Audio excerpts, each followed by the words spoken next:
Hello everyone and welcome back into yet another week of shows here at the GSMC Dead Ball Sports Podcast, brought to you as always by the GSMC Sports Network. My name is Christopher Shepard. Thank you all for tuning in to today's show, but we do have to begin with some bittersweet news from me. Unfortunately, not only will this be yet another week of shows, it will be, in fact, my last week of shows with the GSMC Sports Network. It has truly been an honor to be one of this great network's hosts, and I hope that in the very near future, a lot of you guys who have followed my journey with the network will continue to follow my journey wherever I may go. I appreciate all the hours you have spent tuning into my shows, whether it be with the Fantasy Sports Podcast and now at the Dead Ball Sports Podcast. I truly do appreciate all the time we spent together, all the lovely comments you have left. But it is what it is. I am moving on to pastures new, and hopefully I will find a new audience as well as some of you guys sticking with me for the journey. It's truly been a great ride thus far with GSMC, and I hopefully may get a chance to come back, maybe as a guest, so you never know, but I do have to deliver that news to you in advance. But we should have a great week of shows regardless of that sad news, and we're going to end strong my tenure at GSMC. And for our Monday show, we'll be doing an interesting segment here where we discuss all the best players at each position in the MLB, starting off with the catchers. Then we'll be looking at the top cut and franchise tag candidates in the NFL.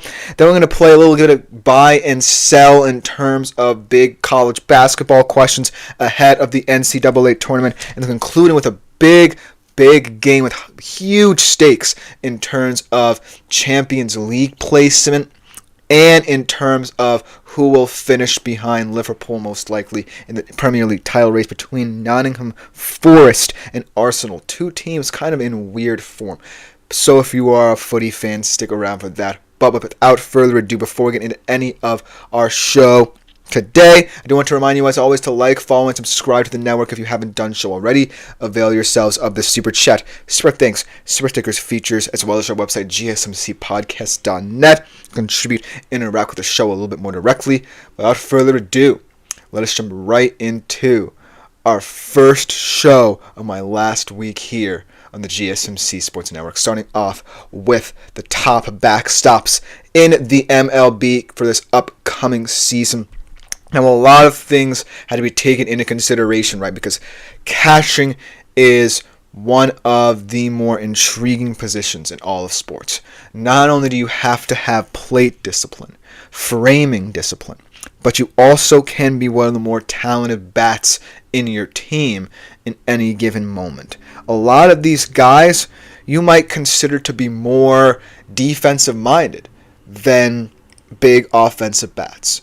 And then there are some guys where you say, well, their framing capabilities, their defensive aspects of their game may be lacking behind.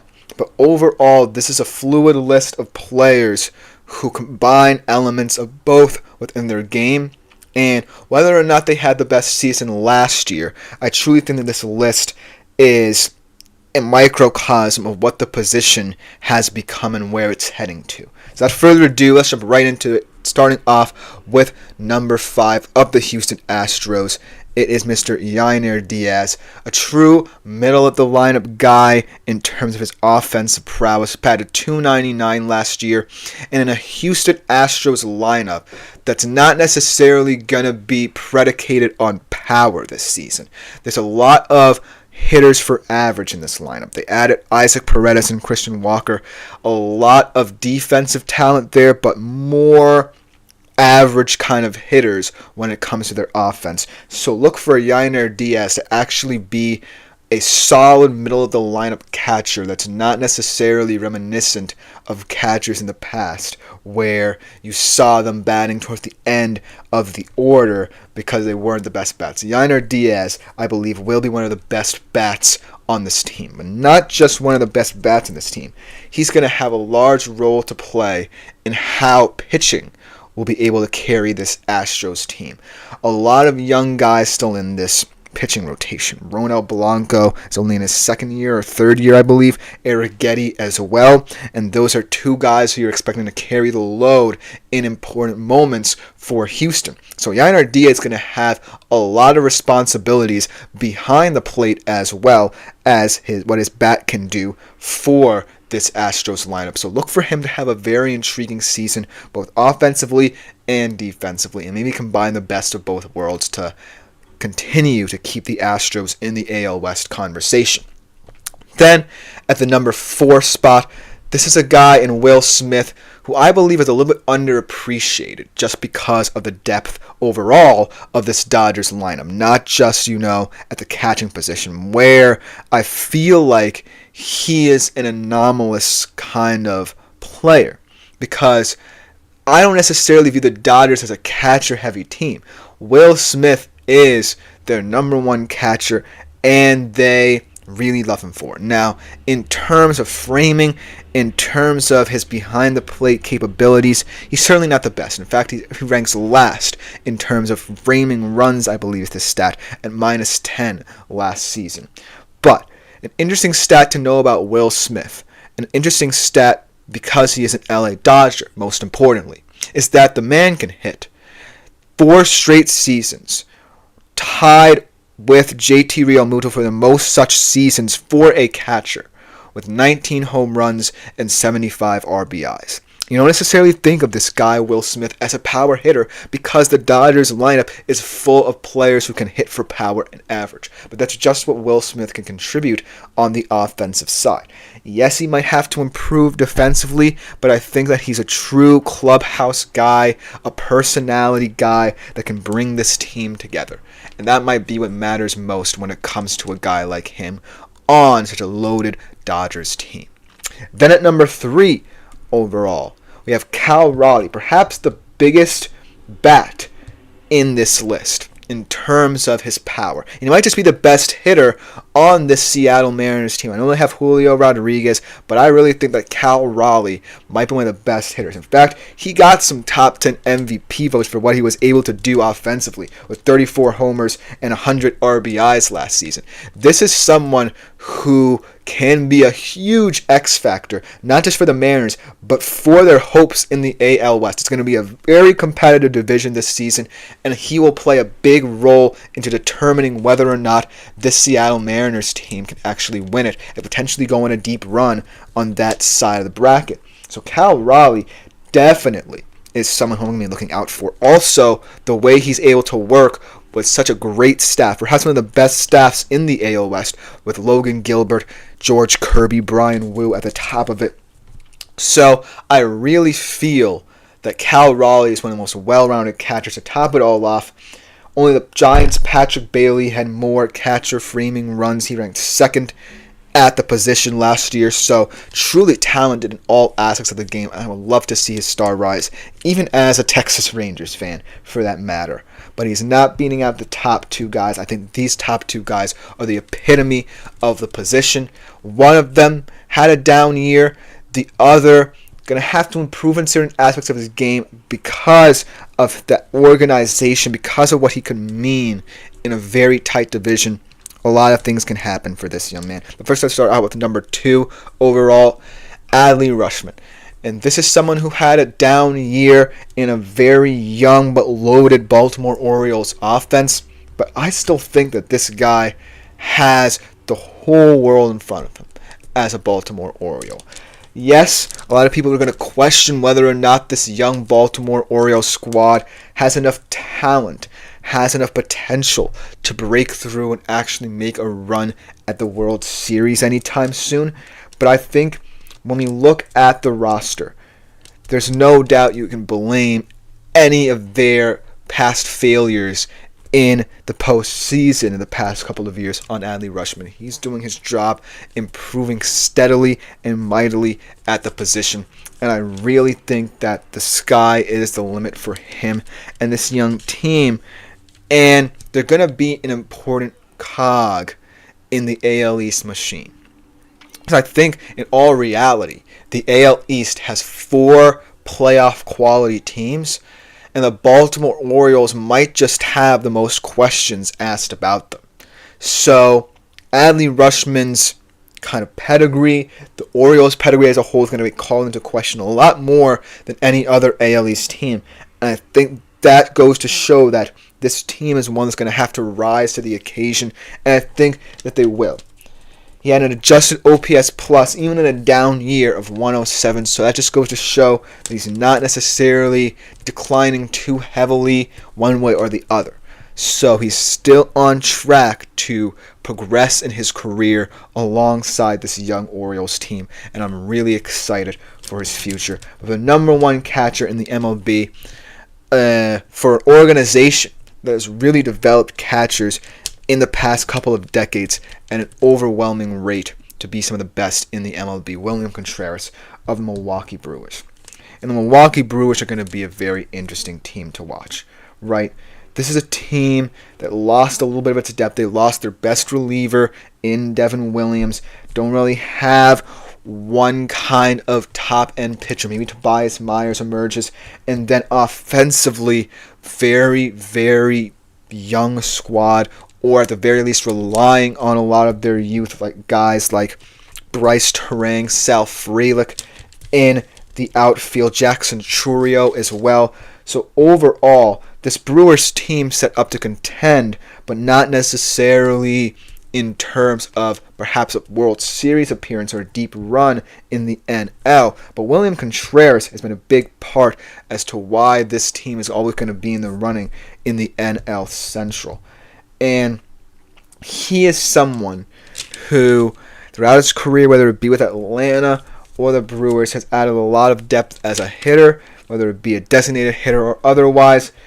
And that's why I think that he is the number one catcher, because of his versatility. He's not necessarily the best in terms of framing, not necessarily the best in terms of defensively, but he does make up for it in terms of his offensive prowess, and I think that the Brewers are going to need a little bit of that production to ensure that they remain the favorites in an NL Central that could be as volatile as ever this year. So that is why he remains at number one on this list. Rushman could certainly supplant him next year, but I think William Contreras, because of his offensive prowess for this very volatile Milwaukee Brewers team, in my humble opinion, I think he just takes the cake slightly.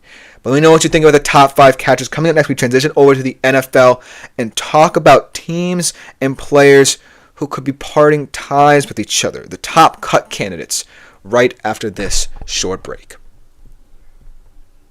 I feel like I'm losing my mind. Is everybody in the world blind?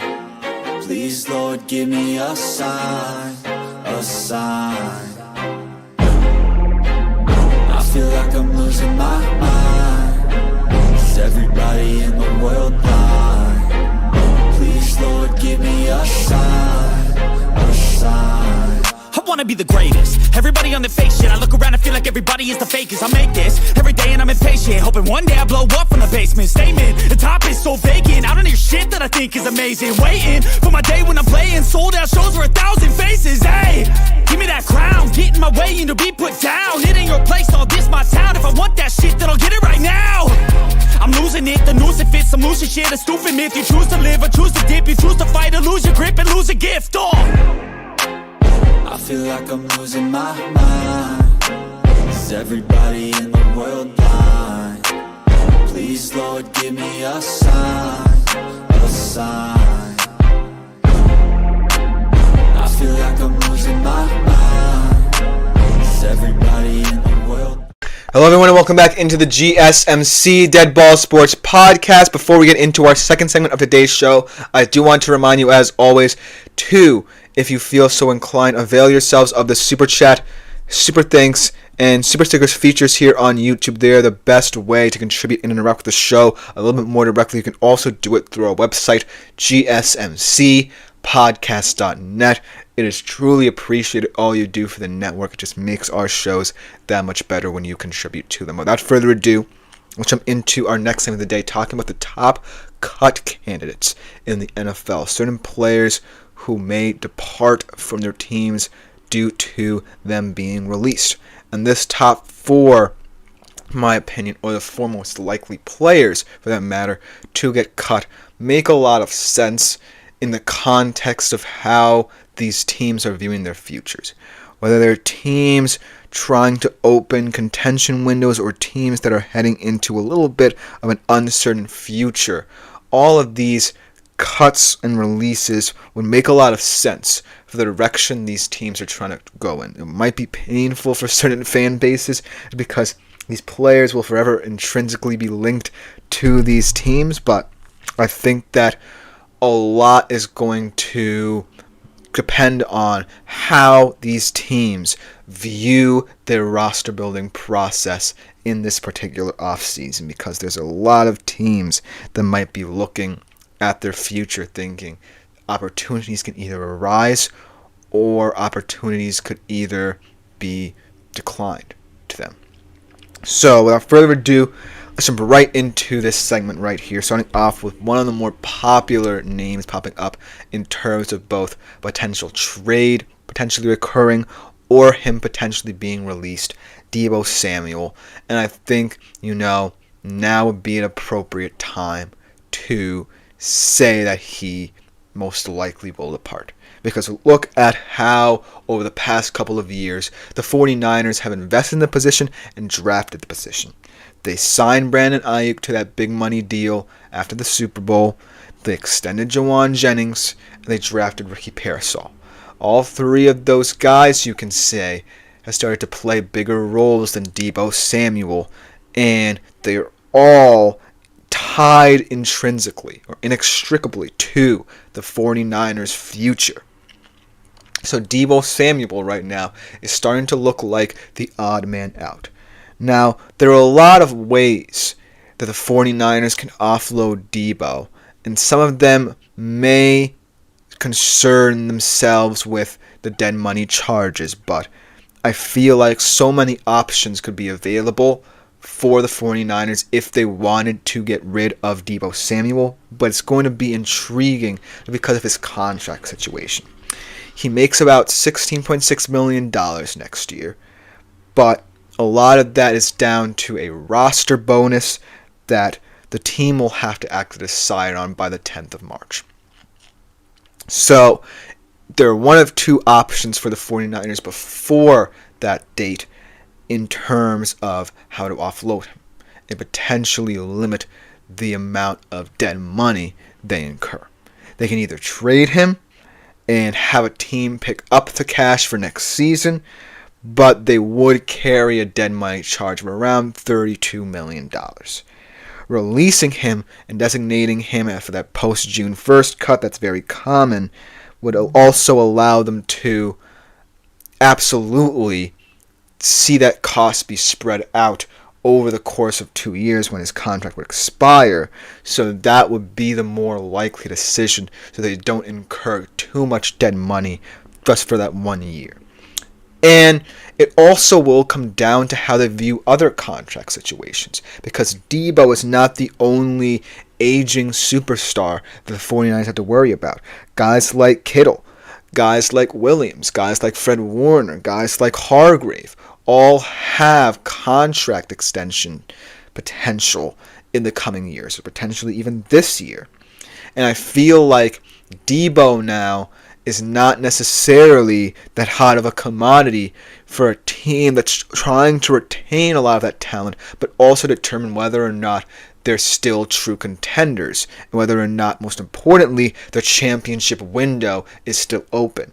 So that becomes a tougher thing to wrap your head around if you're the 49ers and you're thinking about a guy like Deebo Samuel. So I would say it's going to be very likely that they just cut ties with him instead of trading him, just so that if they choose to believe that they're still contenders, they don't necessarily have to incur that much dead money and can potentially add certain pieces to their roster.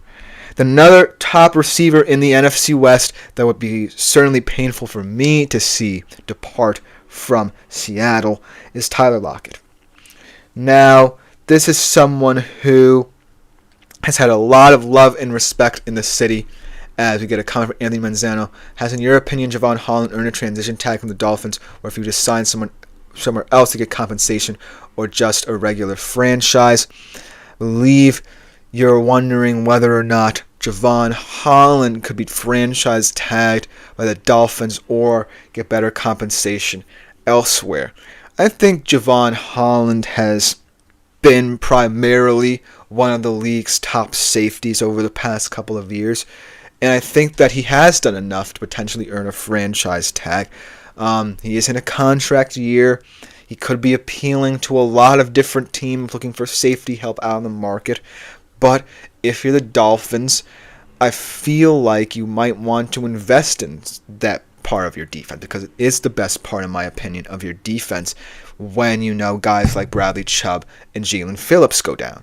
So I think that Javon Holland could be a perfect franchise tag opportunity for the Dolphins, but I'm not sure. I think the difference between a transition tag and a standard franchise tag is that this franchise tag ties you down for one season. That's the only difference I can think about. So I wouldn't necessarily be too certain whether or not the Dolphins would decide to standardly franchise tag him. So I'm not sure. But it is an interesting debate just because of how important he could become to the future of Miami. But getting back to one guy who's definitely personal to me as a Seattle Seahawks fan, Tyler Lockett. Obviously a lot of love and respect for him from the franchise, but he's 32 years old, and he's scheduled to make $17 million next year. Yes, it's non-guaranteed, but it is the final year of his contract.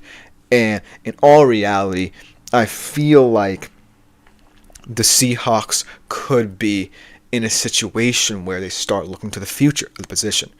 The development of JSN has been heavily apparent over the past couple of years. They're paying DK Metcalf a lot of money, and he's going to be potentially up for a big extension in the next couple of years. And he ranked last this season on the team in terms of yardage total and receptions. So when you look at how much sense it would make, I feel like, unfortunately, Seattle might want to cut him or try and trade him. I feel like if they did release him, or he actually decided to retire, which could be very likely, as potentially he could see out the rest of this current contract, retire next year, or Seattle could just release him if they want to, potentially get a kickstart on finding his replacement. Then they would incur a dead money charge, and they're already in a position where they don't have that much cap space, and it would be a $13.8 million dead money charge. So this is kind of a situation where you might want to play it out, but just because I don't want to see this get off on a wrong foot as a Seattle fan myself, just release him, and the fan base will have to accept eventually that we have to get younger at the position. And Seattle might already be thinking about that because there's already been rumors, not just about Tyler Lockett, but DK Metcalf as well, about turning over this wide receiver room. So you never truly know with this franchise. They definitely can get very weird in terms of the offseason. So keep a close eye on that one as well. And it could be a very similar situation if they designate him as a post-June 1st cut to Debo, where it spreads over 2 years, that cap charge. Then the most complicated, in my opinion, kind of situation in terms of whether or not to cut him or not is Derek Carr. He's 34 years old, and he's in a situation where it might be the worst in the league. And in fact, I think the Saints would be a little bit worse off for cutting him than just keeping him and then potentially playing out his contract and releasing him after that.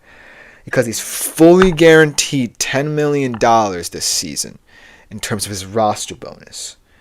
And he has a clause that guarantees the salary on top of that.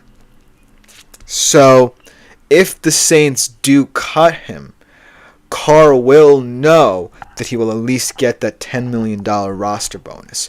So it's not necessarily the best of both worlds, but at least Carr will leave a happy customer from the situation. But I feel that if you're Kellen Moore, you have to trust that the situation at quarterback is not going to get any easier. So you may just want to bite the bullet and keep him. Or if you do want to start anew as the new coach with a clean slate, then cut ties with him and you just got to see what you have with Spencer Rattler, or take your chance on one of these guys in the draft who may take a little while to develop. So this is going to be a weird one because at the very least, Derek Carr will walk away with $10 million, but you're incurring so much dead money that you can't necessarily escape what's already been piled onto you as a new head coach. So I would just keep him, but who knows? The Saints may want a clean slate. Kellen Moore might want to find out what he has in his QB room. So that could be a reason as to why this could be a popular reaction to Derek Carr's situation. And last but not least, let's talk about Joey Bosa. I feel like this one's a little bit weird just because I wouldn't mind it either way. Just because of the growth of this defense overall under the first year of the Harbaugh regime. And he is one of the aging talents on this roster. He turns 30 next July. He's scheduled to make non-guaranteed $25.3 million, and $12.3 of that is a roster bonus. They will incur a little bit more than $11 million in dead money. So I don't necessarily think that they would want to see him leave and they wouldn't be able to replace him perhaps, but it will make sense to let him go and start relying on some of these young guys that you have in your front seven and especially in your secondary as well. But let me know what you think in the comments below. A lot of interesting debates to have here, but coming on this week, move over to who could potentially be given one extra year in terms of being franchise tagged right after this short break. Looking for your daily fix of sports talk without having to pay for it? GSMC Sports Network is available on YouTube. Just search GSMC Sports Network. Get your fix of daily sports talk shows on YouTube, absolutely free. NFL, college football, NBA, MLB, MMA, UFC, fantasy football, and so much more. GSMC Sports Network has shows running all day long, with new sports shows starting every 2 hours. Just like on your favorite cable sports channel, except GSMC Sports Network is absolutely free. Just search. Hello everybody and welcome back into the GSMC Dead Ball Sports Podcast. And for our third segment of today's show, we're going to be talking about certain players who could get franchise tagged here.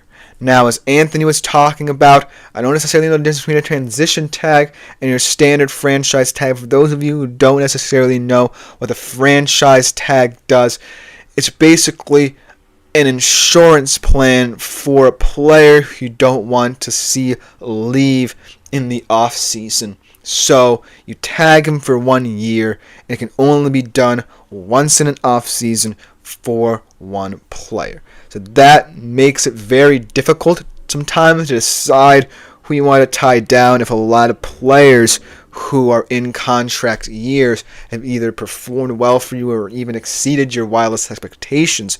So as you'll see with a lot of these guys, it could come down to how they view themselves on the market and how the teams value them and the other players who could be up for the tag. So, without further ado, let's try and dissect the top players who could be popular candidates for the franchise tag. Starting off with an interesting one here in Baltimore. How about Ronnie Stanley? Ronnie Stanley is someone who will be highly coveted as an offensive tackle on the market because of how the OT market has expanded, how expensive some of these top-line guys are going for in free agency. Over $25 million, potentially. I think that Ronnie Stanley could be very popular as a franchise tag candidate for the Baltimore Ravens because of the fact that when you look at their roster, there are certainly several players over the next coming years you may want to prioritize in terms of extension. And Ronnie Stanley, while he still is a high-profile tackle, is an aging guy. So you're not necessarily going to invest in him in the long-term future.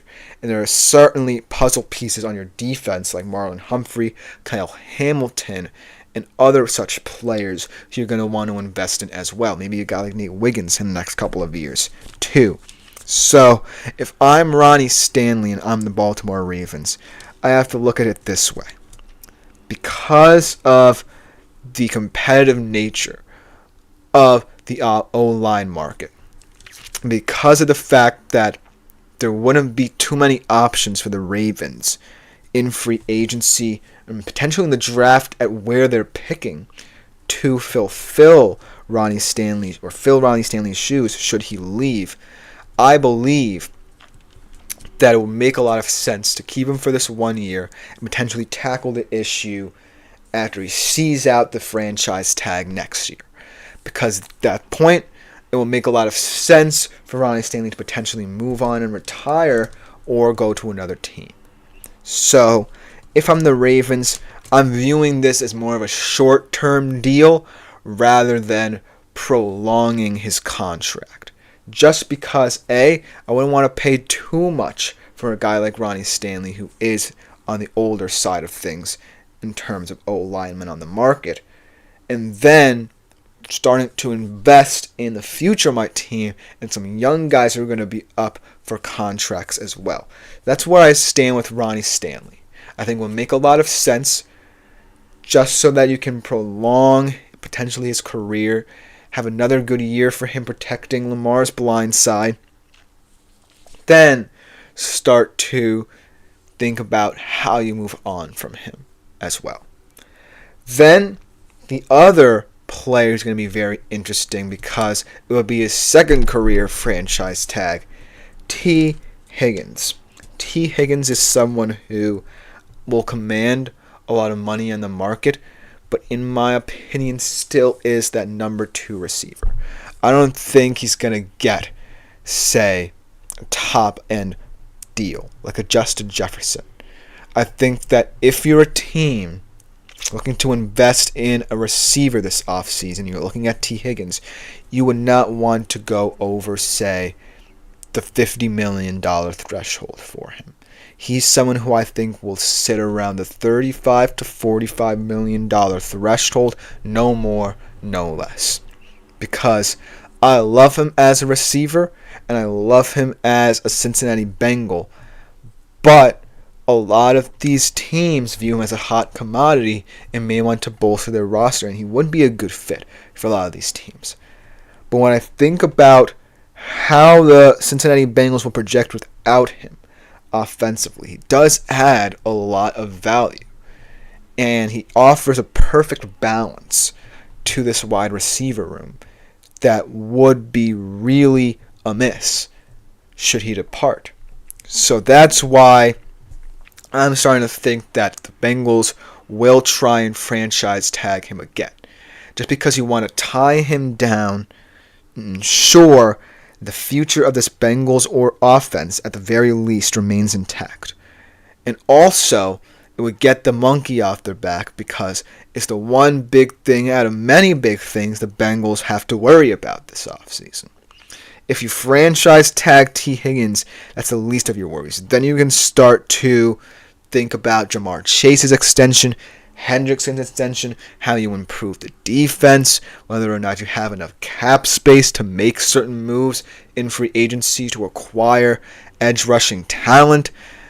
That would alleviate so much pressure if T. Higgins gets franchise tagged as soon as possible. Just so that it opens up so much more opportunities for the Bengals to invest in more pressing areas of need. That's just my opinion. I truly think he could also be a trade candidate as well, and I think that a lot of teams will leap to acquire his services. But I do believe that the Cincinnati Bengals love and respect him as a player. The fan base loves him, and he truly is a huge part of this Bengals offense that would be missing if he were to leave. So don't necessarily get it out of your mind that he is an immediate trade candidate because there is a lot of value to keeping him if you're Cincinnati. But for how long will start to become the question next offseason, because like I said, franchise tags can only happen once in a while. So you don't necessarily want to keep franchise tagging him. At some point, you got to sit down with him and have a concrete conversation about the extension. But for now, you just want to try and keep him for as long as possible. Maybe if it's just for this year. And that's all I have to say about T. Higgins. Then let's go over to another interesting under-the-radar one, just because he would be the most, in my opinion, intriguing option on the free agency market and would command a lot of money as well. And I think that the Vikings will be wise to franchise tag him at least for 1 year so that they actually can understand what difference he can make for this team, and that is Sam Darnold. Sam Darnold has obviously been someone who's talked about a lot in terms of trade rumors, in terms of whether or not teams would sign him in the offseason. But the reason I believe that the Vikings should franchise tag him is that you're not totally investing in him, first and foremost. It would only be a 1-year deal, and you would still have the best years of J. McCarthy's career, perhaps, to look forward to. And I know Vikings fans, some of them are chomping at the bit to get McCarthy out there to see what he's all about because they invested their top 10 draft pick in him. But if Sam Darnold is someone who the Vikings believe can continue to perform at a high enough level to where they can, in the background, get J.J. McCarthy up to speed, then why not do it? Because I don't necessarily think that throwing J.J. McCarthy out there right now would be the best of options just because of where you're at this season. You were a 14-win team that very well could have been the number 1 seed in the NFC. So, do you really want to lose a big part of that in Sam Darnold? Or do you want to run it back at least 1 more year and give J.J. McCarthy a full chance to learn behind him? And I think that would be a very wise option. Not a lot of Vikings fans would agree with me, and maybe not a lot of pundits either, but it makes a lot of sense. But the only caveat is there are a lot of candidates for the franchise tagging the Vikings. A lot of people with expiring contracts, especially in that very talented secondary. One of them being Byron Murphy Jr. So, do the Vikings want to invest in retaining the core of this defense, which is really excellent, or retaining a guy who they might believe is expendable after next year? And that truly is the question I'm intrigued by. Because if the Vikings truly believe that they can build through their defense and truly believe that their defense is going to be what continues to keep them in the contention window in the NFC, then I'm all for it. But you don't necessarily want to lose someone who was a big reason as to why your offense was so successful and could give your young quarterback of the future a little bit more time to acclimate himself. So it can't be out of the question. Then last but not least, let's talk about Chris Godwin. I feel like this is an interesting situation because technically he could re-sign with the Bucs as a free agent, but thinking about how that receiving core played without him, without White Evans for that matter, with guys like Cade Otton, Jalen McMillan, Sterling Shepard stepping up, and being a huge reason as to why they still made the playoffs, you might want to cut ties overall with a guy like Chris Godwin. I don't necessarily think that the future of this team lies in a 30-something-year-old wide receiver, no matter how talented he has been. And I truly think that his value is slowly and rapidly declining as someone who could be highly coveted on the free agent market. And that injury, most importantly, is very detrimental to the rest of his career. So if I'm the Bucks, I would want to offload him as soon as possible, whether it just be cutting him or finding a place for him, because I don't see much value anymore, unfortunately, for Chris Godwin on this team. But let me know what you think in the comments below. Coming up next, we transition to the world of college basketball, playing a little bit of game of buy or sell. Be right back to talk about it after this short break.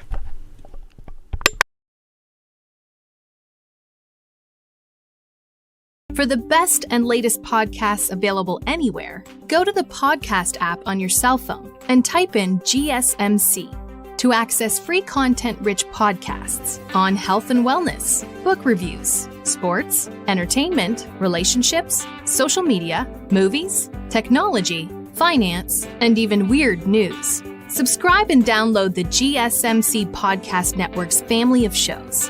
Available everywhere podcasts. Hello everyone and welcome back into the GSMC Dead Ball Sports Podcast, brought to you as always by the GSMC Sports Network. And for our fourth segment of today's show, we're going to transition over to the world of college basketball, play a little bit of a fun game of buy or sell. That is going to be answering a couple of hot topics about college basketball, addressing them for that matter, and really starting to examine certain aspects, whether it be of certain conferences, certain teams, certain players, that could very well determine the outlook of the NCAA tournament. So without further ado, let's talk about 3 questions that very well, in my humble opinion, answer a lot of debates and ultimately start to get the wheels turning about who and what will matter come March Madness. Without further ado, let's jump right into it. Starting off with a lot of questions surrounding this particular conference, more specifically about how they'll look seeding-wise. Will the SEC be a conference that gets all the number 1 seeds this season? So much talent and depth, top to bottom, in the SEC. Auburn might just very well be the number 1 overall seed. Even teams like Kentucky, a team like Tennessee could be in the running. A lot of talent. Alabama, let's not forget about them, even with those 2 losses. This is a very loaded conference. But to answer this question, I'm going to have to say I sell that idea, because there have been a lot of quietly talented teams that could make a case outside of the SEC that could be the 1 seeds. For example, what about this Duke team? Very impressive win at the Garden this weekend that looked like a practice session against a very talented Illinois team with its own crop of exciting freshmen.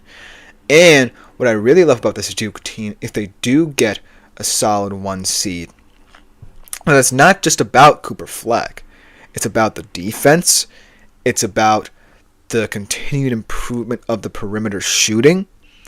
And most importantly, it's about all the different traits of all the different players, including the 2 freshmen that were brought in alongside Cooper Flag and Colin Kneppel and Kaman Malwak, that give Duke this high upside. And then let's talk about a team in Houston, man, that has quietly been the silent killers of college basketball this season. Kelvin Sampson is one of the best coaches in college basketball, bar none, for the past 5 years. Truly incredible what he's done in this program. Suffocating defense. A lot of people, though, questioning whether or not Milos Ujan, the Oklahoma transfer, would be capable enough of filling Jamal Shedd's shoes, a former All-American, perhaps one of the best point guards in Houston history. And he has done it aptly enough to the point where Houston could truly be a contender to finally break through and reach the Final Four after several years of disappointment, whether it be in getting eliminated at the Sweet 16 or Elite 8 stages. This could definitely be a 1 seed capable of knocking teams off. And then in the Big Ten, Michigan State and Michigan, maybe the winner of that final regular season game between the 2 at Michigan State, we'll talk about a lot throughout the week, could determine potentially who could be in the running for a 1 seed from the Big Ten, so you never truly know. So at this point, even though the SEC is going to get a lot of teams in, and maybe 1, 2, or even 3 1 seeds, I don't think they're going to sweep the 1 seeds this time around, even though there are a lot of elite teams thus far. Speaking of the aforementioned Michigan, though, here's a question that I'm going to be buying into. Can they win the Big Ten regular season title? Right now, I believe they are a game behind Michigan State. Michigan State does have the head-to-head tiebreaker thus far, but looking at their schedules, they're comparatively difficult. Specifically for Michigan State over the next coming days, they have to play Maryland and Wisconsin, whereas Michigan has a little bit of a respite. They play teams like Rutgers and Nebraska over the next couple of weeks, then conclude with Maryland and then going on the road against Michigan State. But the reason I'm buying into them potentially winning the Big Ten regular season title and being a contender to win the Big Ten Conference tournament is because of Danny Wolf and Vlad Golden, two very special 7-footers that are at the disposal of this Michigan team. They really dominate both offensively and defensively, one of the most intriguing pick-and-roll tandems in college basketball just because of their sheer height. They play Danny Wolf at so many different positions. You play him kind of as a point center, where he could be at the top of the key distributing the ball to Vlad Golden, or he himself could be in the paint creating his own shots. There are certain elements of his game that need to be improved, but as long as these two players kind of are telepathically linked, then I feel Michigan could be a very, very intriguing option, not just as a Big Ten title contender, but as a Final Four contender as well. And I think that they very well could. If they win those last 2 games this season against a very solid Maryland team, and then getting revenge on the road, most importantly, against Michigan State, that could very well vault them into 1 seed contention. I don't know if teams like Auburn, Bama, Duke, or Houston will fall off in the next couple of weeks, but if they do, then Michigan could be primed to pounce with the way they can play. And that's why I'm buying into the idea that this Michigan team is talented enough to, at the very least this season, win a Big Ten regular season title, if not achieve even more with those 2 big men that they have. And then another final question here about the freshman class, specifically one specific player. I feel this one, for me, will all depend on how this team projects headed into the tournament. Because right now, I don't have a lot of confidence in a specific team. But I do have a lot of confidence in this player, but not because of the depth of this freshman class and who could potentially make names for themselves in the tournament. I feel like I would have to sell this question or sell the idea of this question for now. But if Texas get into the tournament and Trey Johnson continues to be the catalyst for them, continues to grow and mature, and this Texas team can become a dark horse, then maybe I can buy into him being the second best freshman in the country. That's the question right here. Is he right now the second best freshman in the country? And in terms of play, you could very well say so, because he's not the reason as to why Texas is faltering a little bit in the Big 12. But I can't go so far as to say, with the way certain players are performing in this freshman class, especially for teams where they are the kind of catalyst and X factors for their respective teams, that Trey Johnson is ultimately the second best. Because obviously Cooper Flagg is up there. But then let's think about what Con Kneppel and Kaman Malwak have meant to that Duke team. Yes, they're not the best in terms of players, or specifically in style of play, but they're just as important and fantastic two-way players in their own right. They're just overshadowed by Cooper Flagg. Then look at another similar situation, not necessarily to the extent of Trey Johnson at Texas, but Dylan Harper and Ace Bailey at a Rutgers team,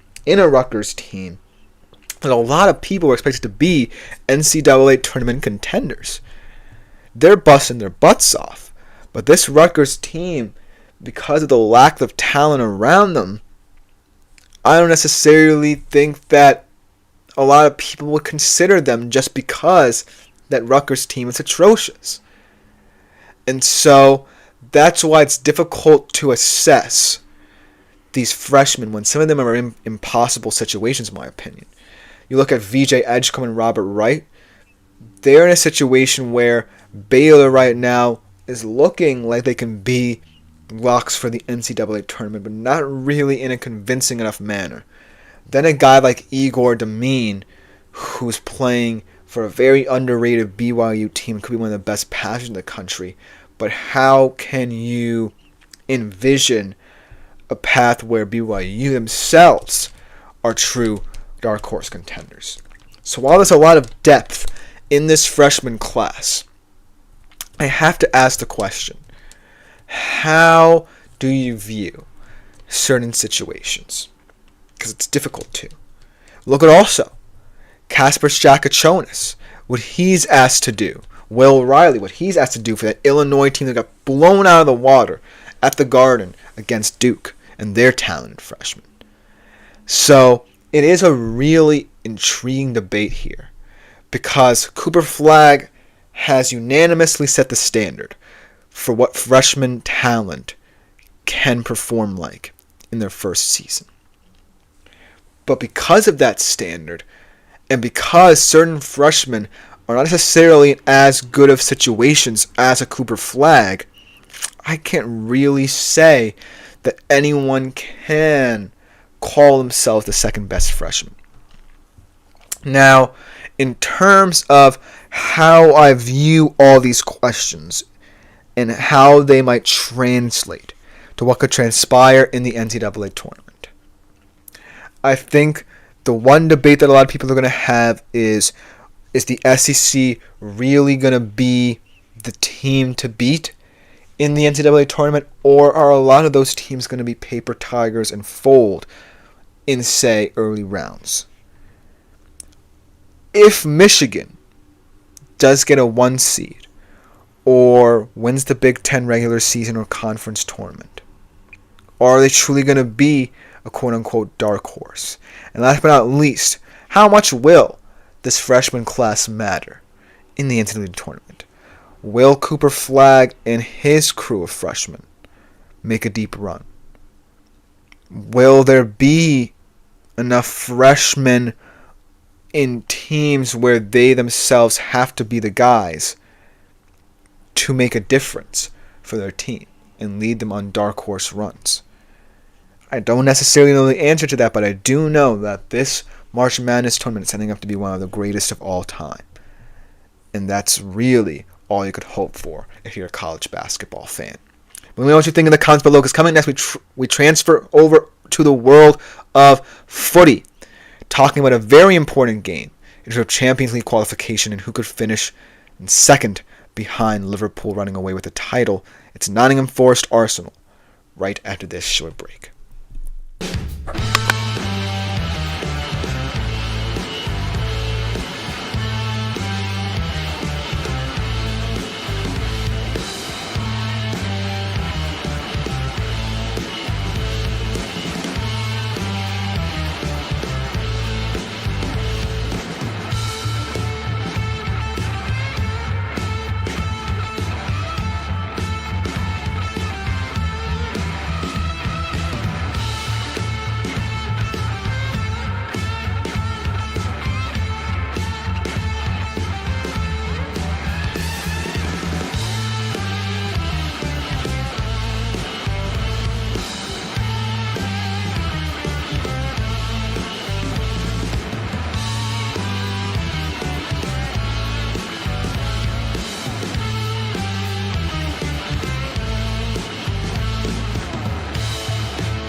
Hello everybody and welcome into our last segment of today's show here on the GSMC Dead Ball Sports Podcast.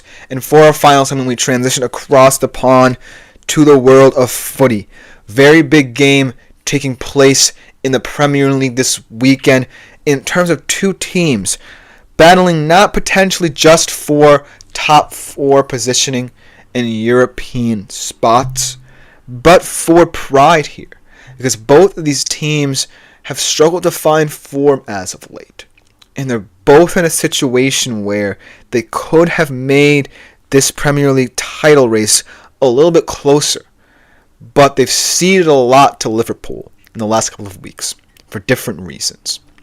And both of these teams right now, in my opinion, just have to focus on doing what they need to do to ensure they don't fall out of Europe, even though England is leading the UEFA coefficient for the extra place in the Champions League.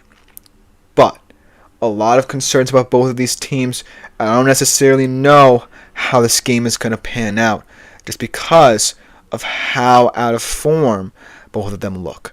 So without further ado, let's talk about what Nottingham Forest and Arsenal could look like in their weekend tie. Let's talk about the last 2 games these teams played. I was able to watch at the very least a little bit of that Newcastle-Nottingham Forest game. And Forest in the first half looked completely out of it. Newcastle pounced on them with their pace, their agility, the ability for guys like Isak and Willock to run in behind, and they got battered in that first half. Then the second half they found their footing. They play the football we know they can, use the outlets they have in Alanga and Gibbs-White to really kind of go at the Newcastle backline and challenge them. They pulled goals back, but they ultimately ended up losing because of that first half. And I think that fatigue is starting to play a role in Nuno's side, because for very large portions of the campaign, including in recent past, Nottingham Forest has been known for their defensive prowess. It is what has gotten them, in my humble opinion, into the top 4. But as of late, I feel like they've had to rely a little bit too much on this defense to not collapse, and it's starting to show in signs of breakdown. And really, what I want to see out of this Forest team is if they can withstand that pressure. Because they, unlike many other teams fighting for European places, aren't involved in Europe this season. And that should be a major X factor into how they should perform. But it's not necessarily translating on paper.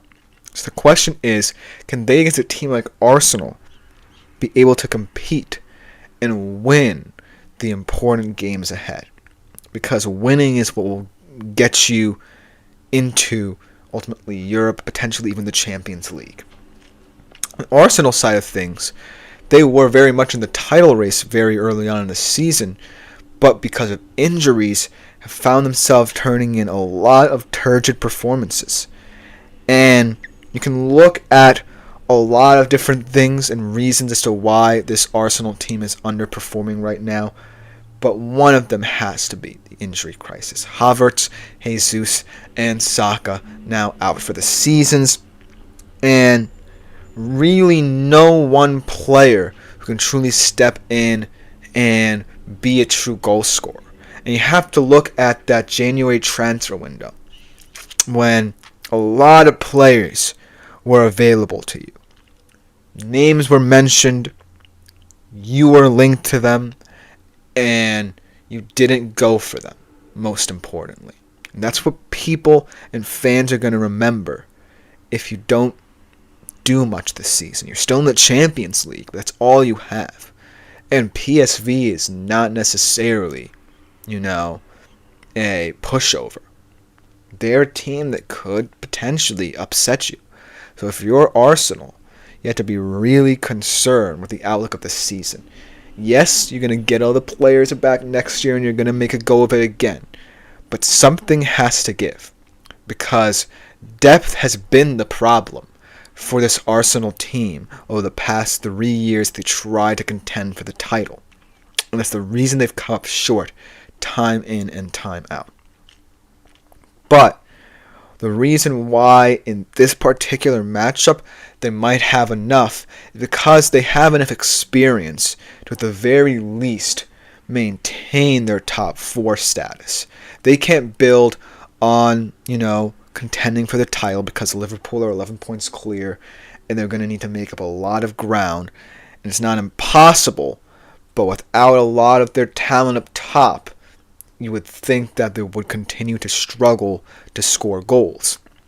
So it's going to be a tough road to hoe for Arsenal over the next couple of weeks in terms of at least maintaining their dignity and potentially clawing their way back into the title race. But I just feel this Arsenal team just keep losing in critical moments, whether it be because of their own failures or just bad luck in terms of injuries. So, going into this game, and to refresh his memory, the last game was not necessarily the best game. It was a 3-0 Arsenal win where we saw Saka, Partey, and Nwaneri score the goals. I don't necessarily think it's going to be the case yet again this weekend, because heading into this, both of these teams are coming off very different losses. Obviously, if you're Nottingham Forest, you can take a lot away from that second half on the road in a very tough place to play in St. James's Park against Newcastle. But you're starting to see cracks in one of the division's best defenses, and it's not necessarily something that Nuno wants to worry about at this point, because you're going to have a lot of tough games coming up if you're Forest. And yes, being a team that's not in Europe, fighting for a top 4 place gives you a lot of advantages, but it's still going to get a little bit more congested for Nottingham Forest if the losses start to pile up. And then if you're Arsenal, I feel, heading into this game, that 1-0 loss at home to a West Ham team that's been very disappointing all season long is a true testament to the failures of your squad in terms of roster building. It's good to invest in youthful players like Nwaneri and Lewis Skelly, who have really shined at certain points this season. And I doubt that they won't be great Arsenal players in potentially the short-term future. But when I look at the makeup of the squad going forward, and I think about the teams that are contending for a top 4 place, yes, Arsenal are better than a lot of them. Better than potentially Bournemouth, in my opinion, on their day. Better than Newcastle, better than Brighton. But on paper now, and on the pitch, you're starting to see how this organization's shortcomings has led to this fallow period.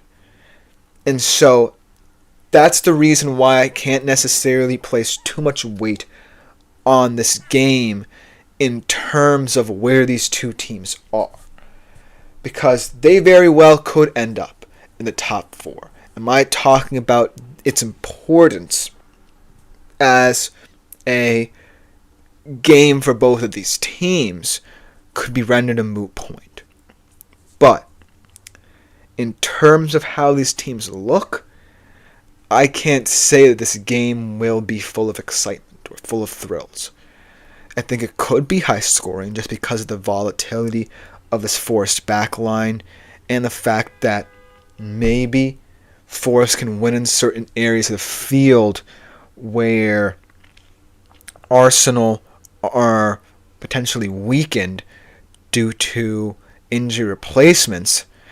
But I don't necessarily think that a lot of people will be entertained by this game. This feels like a game where both teams are going to try not to lose and hope that they can glean some positives from it.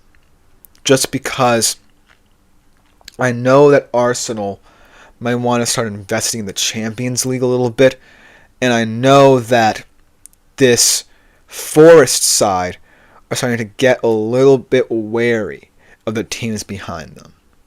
And so, Nottingham Forest potentially coming in jittery after that shocking first half against Newcastle, and Arsenal coming in a little bit embarrassed, to be honest with you, for losing at home to West Ham, one of the worst teams in the division. It's going to be a very tense but weird atmosphere where neither team, in my opinion, are going to immediately take control. I think that Arsenal are better going into this on paper. At the very least, they have players who can create in certain moments. But will we see that? What will Arteta do to compensate for the lack of depth in certain areas? And then, on the Forest side of things, if you're Nuno, do you rejigger your defensive structure? Do you continue to rely on the players that have performed well, but against Newcastle just got absolutely embarrassed in that first half? So that's why this game's a little bit weird to assess. But if you had to hold me to it and ask me for my prediction, I would say that Arsenal would win this game. I would say it would be a 3-1 result, just because Arsenal still have players in the midfield who can control the game, are creative enough to find the spaces, and Forest are lacking right now a little bit in terms of energy. I witnessed in that game against Newcastle, and I don't know if they can perform steadily enough for 90 minutes against Arsenal, even a weakened Arsenal side at that. But if you're a fan of either of these squads, let me know in the comments below who you believe is winning this game, how the top 4 race will pan out. But that will just about do it for today's show. I've been your host, Christopher Shepard. Thank you all for tuning in. This has been the GSMC Dead Ball Sports Podcast, brought to you as always by the GSMC Sports Network. I will see y'all tomorrow, same time as always, 2:55 p.m. Eastern Standard Time. But I am out for today.